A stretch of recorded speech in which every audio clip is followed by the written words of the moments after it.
America Meditating Radio Show, we collect wisdom, inspire each other, and empower hearts 24/7. Hi, I'm Sister Jenna. Join me and guest on Blog Talk Radio as we amplify stories that compel us to be more for ourselves and everyone else around us.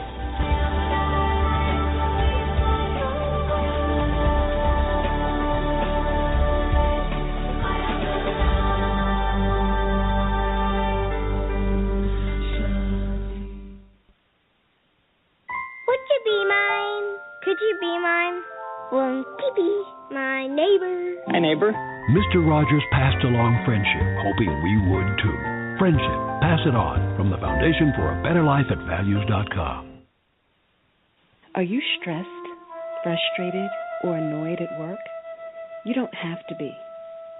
Soothe your mind and open your heart as Sister Jenna guides you through a peaceful, calming meditation that will prepare you to focus, be present, and most importantly, bring you back to your inner peace.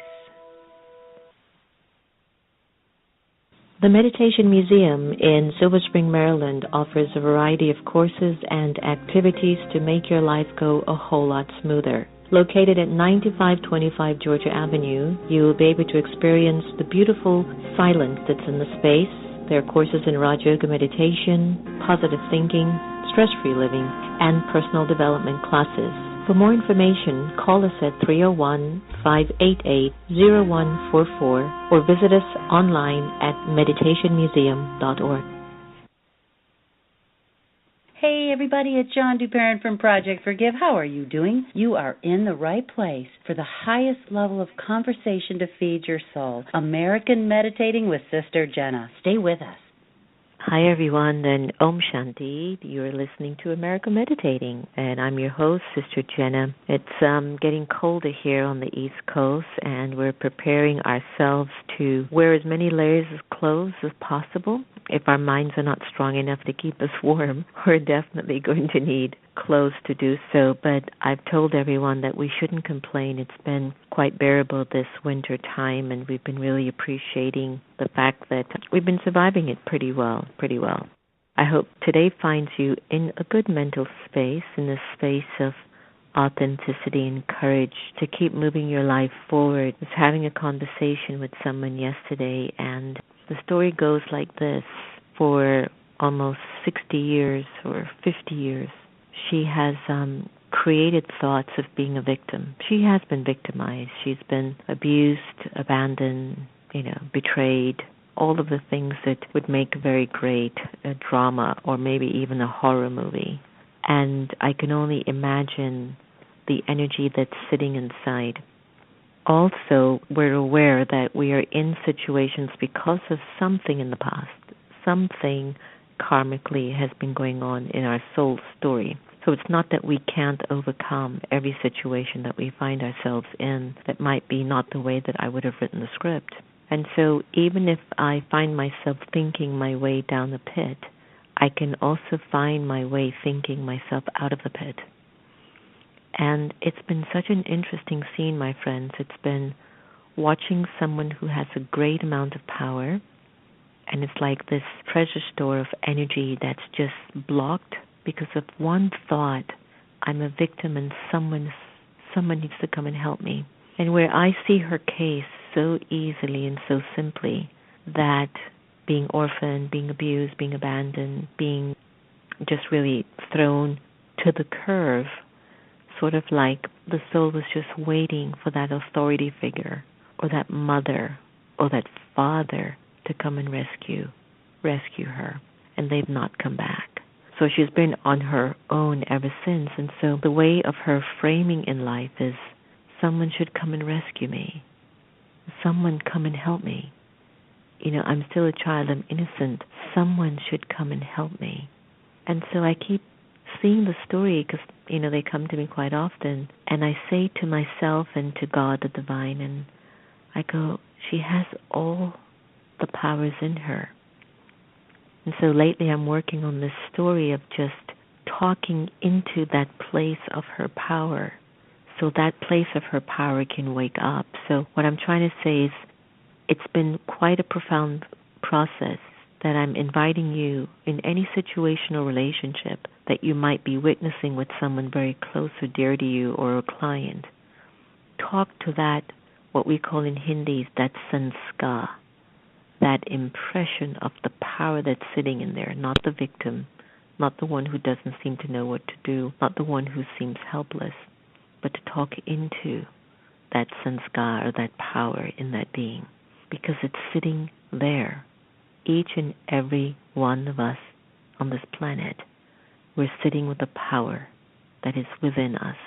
And we can either use the power, activate it, or we can not use it and allow another power to be used, the one that maybe keeps taking us more into a pit of consciousness.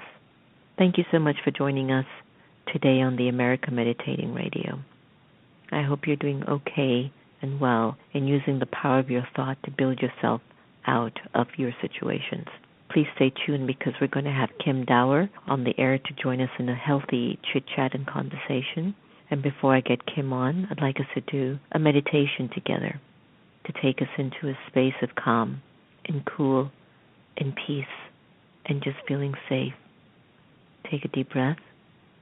And from the Just a Minute meditation from Sister Jenna, let's feel safe.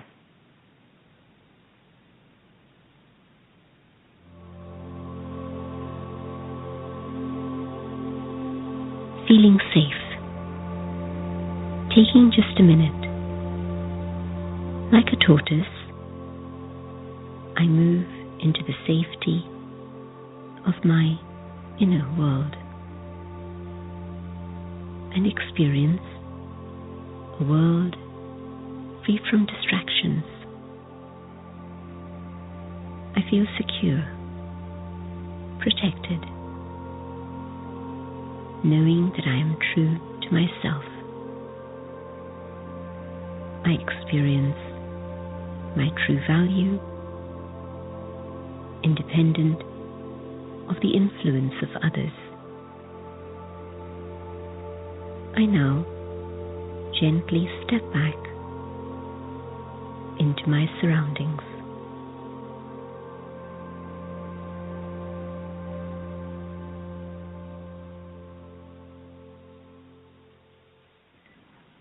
So we simply step back into our surroundings and become an observer of our stories and then decide where we want to go, up or down, up or down. It's in our possession to raise ourselves up or to take ourselves down.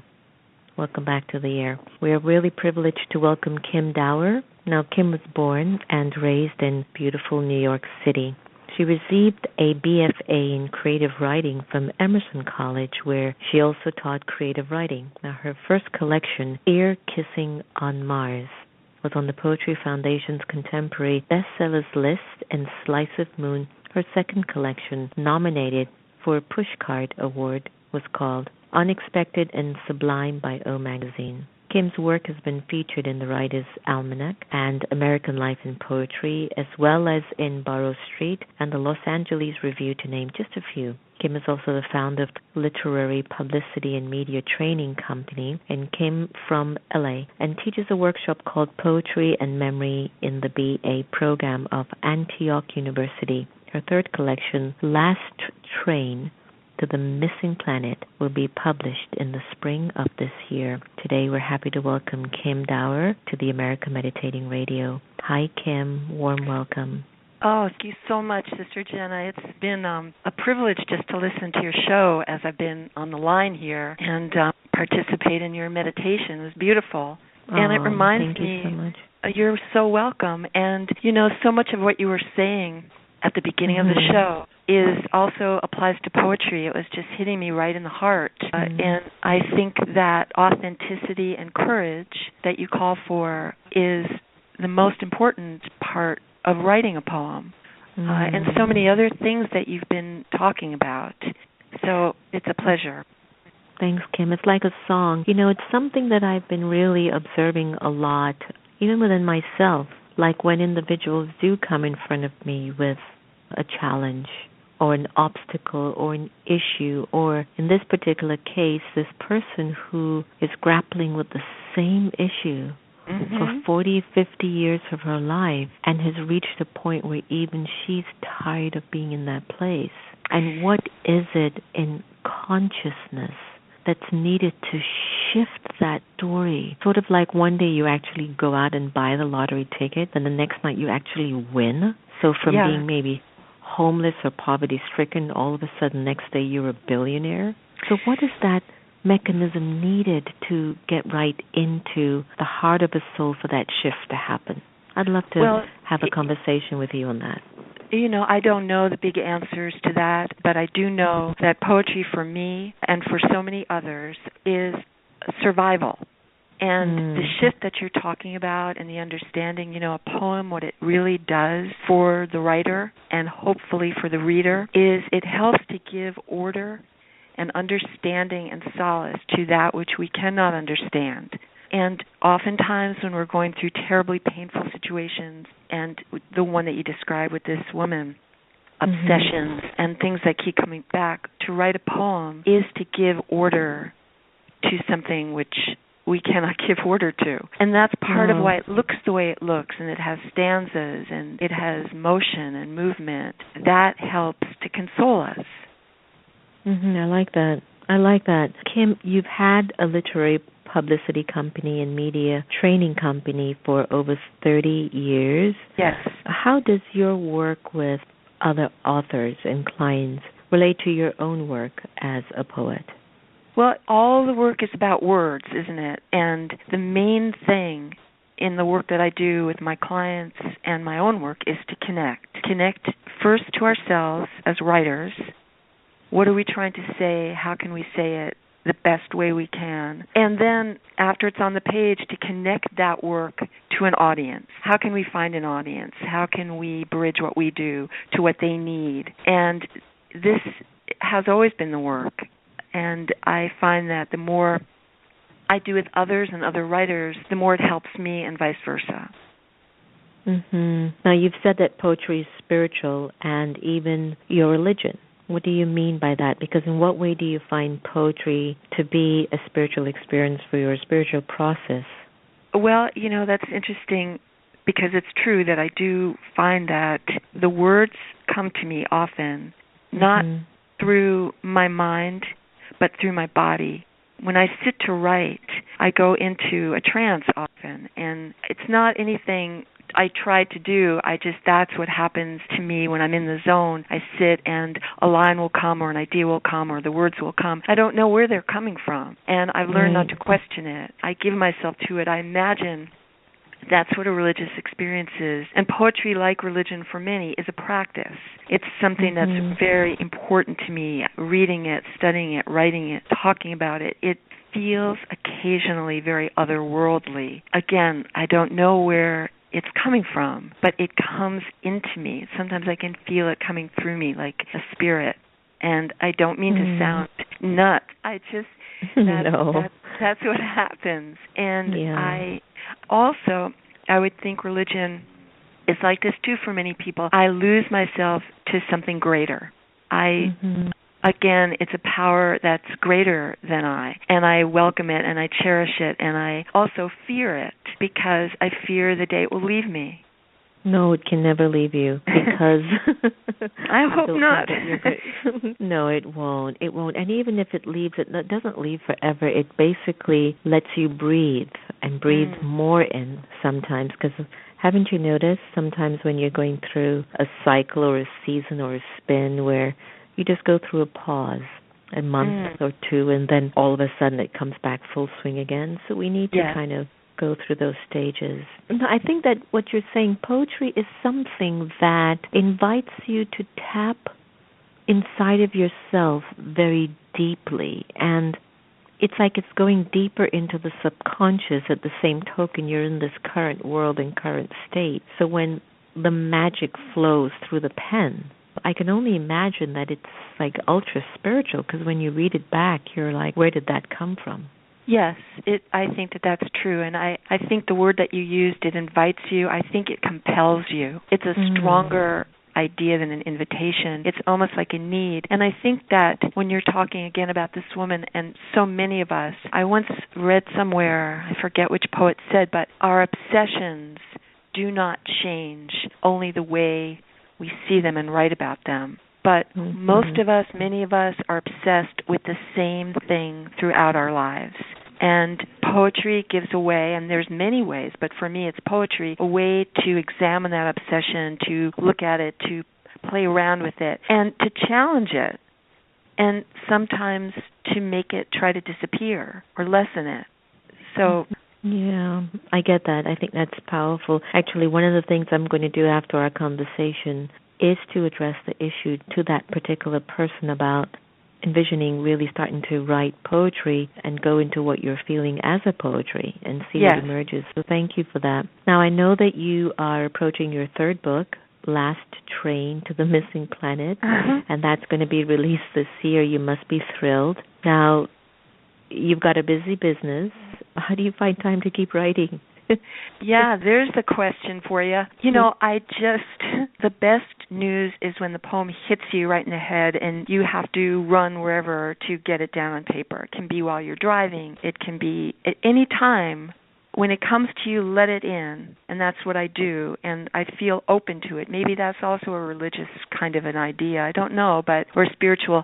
Be open and let it in, like to other things in life. Let the poetry know it has a safe place there, so when it comes knocking, you're ready to accept it. Otherwise, when it's not coming as a flow like that, every morning I get up early between 5:30 and 6, and I sit at my computer and I close my eyes and I just start to write whatever comes out. I don't worry if it makes sense or not, and I just let it go, and then I put it away, and I write at night. I write in the middle of the night. Sometimes I'm awakened by a poem, and that's when I find the time. The time finds me. The time finds you. Yeah. I like that. Do you think that what some say is true, that no one really cares about poetry except for poets and the academics? I mean, is poetry a dying art? I know here in Washington, Busboy and Poets features every Friday night a major open mic for poets to come and express their talent. Yeah. But I don't know of many other places that are really doing that. You know, this whole idea of poetry, poetry needs a PR person. I should be the PR person for poetry. Poetry is not dying. This is sort of a mantra that people say, who cares about poetry? Is poetry dying? Poetry is so alive. You know, when I started back way in the 70s, there was no internet, there were no self-publishing, there was no Instagram, there was no, you really had to struggle. You would, mimeograph your poems to get them out there. Today, there's a million ways to get your poems out. You put them on Facebook, you put them on Instagram. People are reading them. There's open mics in every city. Here in Los Angeles, there's 3, 4, 5, 10 readings a night all over the city. From the east side to the west side, it's very much alive. And everyone's getting their MFA in creative writing and poetry. So it's certainly not a dying art. It's alive and well and exciting and vibrant. People should start seeing poetry as something living and breathing that they can all participate in somehow. Well, I don't know if I'm going to get any backlash from this comment, but even sometimes when I hear some hip-hop and music, it's to me poetry with music behind it. It doesn't matter if it's very positive or very negative, but the wordings, you get the words out of your system of something that you've been through or something that you've catched from the ethers, and then you watch how it makes the person feel who's on the receiving end. It's incredible. Oh, absolutely. Poetry is the difference. It's the difference between walking and dancing. And whether, whatever that dance is, and the hip-hop that's going on and the spoken word and all of this is just, it's amazing the way these poets convey their work. And, I'm amazed. I wish I could memorize a poem. I've written so many poems, and I try to memorize them. I'd love to be able to get up there and just say my poem without looking at a sheet of paper. It's happening, it's alive, it's vibrant, and, of course it's all poetry. Sure, I get that. Now, when you're amplifying your poetry, you're offering interviews, traveling the country, you're doing poetry readings. Do you take the same advice you give your writer clients? And what would some of that advice be? I definitely take that advice. I also learn that I don't give them enough advice. It's the difference between telling someone it may rain, so have an umbrella, and being in the pouring rain without an umbrella. You until you're in that situation, you have no idea even what your advice, if it's even good. But for sure, the advice that I take is to try to connect with my audience. Know your audience. If you're talking to a group of high school students, it's not going to be the same as if you're talking to a group of stockbrokers or nurses or even, elementary school teachers. You want to connect in a way that will work for your group. If I have a playlist of poems that I'm going to read, let's say, and I pick a particularly funny list or particularly sad or depressing, whatever, if I don't feel like I'm getting any kind of feedback from my audience, I'll switch gears. Right. We all have to be ready, and you know this yourself. If you're giving a talk and you don't feel you're connecting, you might go to a different tune or a different song or, a different tempo. Right. So it's all about connecting, and you also don't want to go on too long if you lose your audience, and you have to be aware of that. So do you have any poetry that you could share with us over the air today? I would love to. There's a poem that, it's a lyric poem, lyric meaning it doesn't really tell a story, it more asks a question. And I think that for your listeners, this is a meditation show. I, for years, meditated on why when I would wake up in the morning, sometimes you see the moon is still there, and you don't understand why it's still there. It's the morning. So this is a poem trying to understand that, and it's called Slice of Moon, which is also the title of the book it's from, Slice of Moon. There's a slice of moon left over in the sky, a sliver of carnival glass wedged into the milky blue, as if the gods had a midnight party, couldn't finish it all, left a piece of moon for us, barely throbbing in the morning light, a crescent of white hanging on to the sober sky. Why is it still up there on this new day? Its job, haunt darkness, burn through the night like heaven's candle igniting our dreams, should be over. Why does this moon persist? The sun sets as it's meant to, leaves the sky gracefully falling into the arms of the ocean. We can trust it to disappear so the sky can darken, so we may rest, rocked by the pale memory of motion, rocked by the song our mothers sang or never sang. Wow. You know what I love about that? Tell me. It makes you come out of your superficial thinking. That's what poetry does. You know what poetry does, Kim? It takes you deeper. It expands your world on the inside. Oh, well, that's beautiful. A good poem is always about two things, or often 3 or 4, but it's what it looks like it's about on the surface, and then it's about the other thing. And, of course, this poem ends with the song, Our Mothers Sang or Never Sang, and suddenly the moon is more about the mother and our childhood and all the questions that we've had. I mean, I don't even know that's what the poem means, but someone said that to me, so I'm like, okay, great. But you see how writing it or reading it is a way to understand order that you can't understand. So, yeah, I love that. I really love that, Kim. Thank you. You have no idea. This person means so much to many of us, and we also want to see her out of that space that she's in. I believe you teach a poetry and dreaming class as well. I mean, are poetry and dreaming connected? Yes. Well, for me, they're definitely connected. I would say 25% of my poems come directly from dreams, and I am in love with the dreaming world. I'm in love with sleep because you go into rooms that you cannot explore while you're waking, and you find things out about yourself and your loved ones. There's so many clues that happen that we discover through our dreams. So I use dreams a lot to help with poems, and I teach a class, a workshop, where people write their dreams, and everyone can do this. You keep a dream log for a week or a month, and every morning you wake up and you write your dream down on a piece of paper immediately. Don't think, don't have your coffee, just get that dream down. And at the end of a month, you'll see all these images and thoughts and ideas and colors and things you didn't even know that you connected to. And from those fragments, you can create a poem. Wow. I love that. And so simple. Very simple. Well, then, you have to actually construct the poem and that's not always simple. Right. But the idea you will get will fascinate you.